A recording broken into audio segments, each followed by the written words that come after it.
மேடையில் அமர்ந்திருக்கும் ஜாம்பவான்களுக்கும் இந்த மாதிரி ஒரு விழாவை உண்மையிலே நான் எதிர்பார்க்கவே இல்லை. வந்திருக்க அத்தனை நல்லுள்ளங்களுக்கும் முதல்ல என்னோடய வணக்கம். உயிருள்ள வரை உஷா உண்மையிலே மறக்க முடியாத நிறைய நல்ல அனுபவங்கள்லாம் இருக்குங்க. எங்கள் அம்மா நான் மண்ணாக இருந்த என்ன ஒரு சிற்பமாக்குனார். அந்த சிற்பத்துக்கு உயிர் கொடுத்த என் ஆசான், என் தகப்பன் சாமி, என் குரு. அதாவது எவ்வளோ சொன்னாலும் என் சாமிக்கு பத்தாது. ஏன்னா எங்கள் டிஆர் சார் எப்படின்னா என்னை செதுக்கினது மட்டும் இல்லை, நான் ரவி அண்ணன் சொன்ன மாதிரி நடுவில் நிறைய கோச்சிக்கிட்டு இல்லை நான் நடிக்க மாட்டேன்னு போனால் அடுத்த நாள் எங்கள் வீட்டில் இல்லை இவ திருப்பி நடிக்க வரணும்னு சொல்லிவிட்டு நான் தான் வேணும் அப்படின்னு சொல்லி திருப்பி ஆக்ட் பண்ண வைப்பார் என்ன. அதுக்கப்புறம் திருப்பி அங்கே இருக்கிற ஒரு சில ஆர்டிஸ்ட் என்ன பண்ணுவாங்க, அவங்களோட சிஸ்டர்ஸ்லாம் கொண்டு நடிக்க வச்சாங்கல்ல சார், எல்லோரும் நடிக்க வச்சாங்க. ஆனால் அப்போவும் எங்கள் சார் எனக்கு ஹீரோயின்னா நளினி மட்டும்தான், நளினி பண்ணாதான் நான் படம் பண்ணுவேன்னு சொல்லிட்டு யாருமே செய்யாத ஒரு பெரிய விஷயம். நான் உங்கள் எல்லாரோடையும் இருக்கிறேன், பேசுகிறேன். எல்லாத்துக்கும் ஒரே காரணம் என் சாமி டிஆர் சார் மட்டும்தான். அப்போ சின்ன வயசு, புரியாத வயசு, எதுக்கு யாரோ என்னை சத்தம் போடுறாங்கன்னு சொல்லிட்டு அடிக்கடி நான் கோச்சிப்பேன். அப்போ ரவி அண்ணன் தான் ஒரு குழந்த மாதிரி, இல்லை கண்ணம்மா சினிமானா இப்படி தான் இருக்கும், ஒன்று நல்லதுக்கு தான் சொல்கிறாரு பார், நீ எவ்வளோ புத்திசாலின்னு சொல்லி என்ன மெருகேற்றி டைரக்டர்கிட்ட நிப்பாட்டுவார். எங்கள் டைரக்டருக்கு எதுக்கு என்ன பிடிக்கும்னா, நான் வேறு எந்த டிஸ்டர்பன்ஸ் இல்லை, எங்கள் டைரக்டர் என்ன சொன்னாலும் மேலேருந்து கீழே விழ சொன்னாலும் ஏன் என்னென்னு கேட்க மாட்டேன், விழுவேன். அவர் எவ்வளோ டைலாக் சொன்னாலும் அவர் வாயை பார்த்துட்டே அதே மாதிரி பேசுவேன். அதே மாதிரி 24 மணி நேரம் அவர் நடிக்க சொன்னாலும் அவருக்கு பேக்கப் சொல்கிறதே பிடிக்காது. சூரியன் வந்தாலும் வரலைன்னாலும் நடிச்சுக்கிட்டே இருக்க சொன்னாலும் நடிச்சுக்கிட்டே இருப்பேன். அதனால் அவருக்கு நளினியை தவிர வேறு எந்த ஆர்டிஸ்ட்டுமே பிடிக்காதுன்னு நான் மனசார சொல்லுவேன்.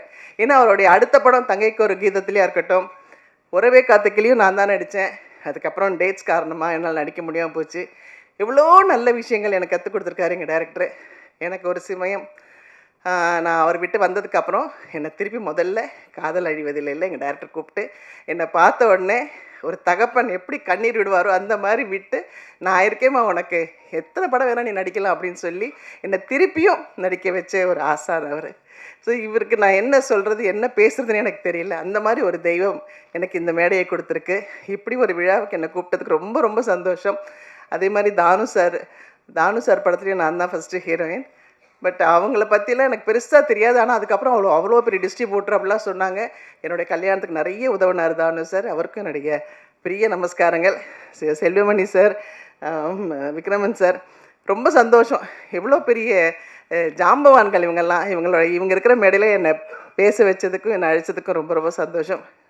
ஏன்னா ஒரு சாங் நான் வைகை கரை காற்றிய சாங் பண்ணும்போதெல்லாம் பார்த்தீங்கன்னா எங்கள் சார் மியூசிக் ரெக்கார்டிங்கே பண்ணலை. அவர் வாயில் சொல்ல நீங்களை ஆக்ட் பண்ண சொல்லுவார், அவ்வளோதான். ஆனால் நான் அதுக்கப்புறம் வேறு படம் போய் ராம்நாதன் சார் படம் அடுத்த படம் பண்ணும்போது ராம்நாதன் சார் அப்படியே எங்கள் சாருக்கு ஆப்போசிட், பேசவே மாட்டார். அவர் பேசவே மாட்டேன்னு அவர் வாயை பார்த்துக்கிட்டே இருப்பேன். அப்போ ரவி அண்ணகிட்ட சொல்லுவேன், என்ன ரவி அண்ணா இவர் ஒன்றுமே பேச மாட்டேங்கிற, நம்ம டைரக்டர் எவ்வளோ பேசுவார், எவ்வளோ மியூசிக் போடுவார், நமக்கு எவ்வளோ எக்ஸ்ப்ரெஷன்ஸ் வரும் அப்படின்வேன். ஸோ அப்படியே ஒரு ஆப்போசிட் தான் ராம்நாதன் சார். ஆனால் எனக்கு எங்கள் டைரக்டர் எப்போ கூப்பிட்டாலும் சந்தோஷமாக நிற்பேன்னா எங்கள் டைரக்டருக்காக தான். ஸோ எங்கே இருந்தாலும் எங்கே சுற்றினாலும் நான் ஏதாவது கோயிலுக்கு போகணுன்னா ஃபஸ்ட்டு என்னுடைய டேப்பில் பார்த்தீங்கன்னா எங்கள் டைரக்டரோட சாங்ஸ் தான் இருக்கும். எங்கள் டைரக்டர் தான் எனக்கு எல்லாமே, சகலமும் எங்கள் டைரக்டர் தான்.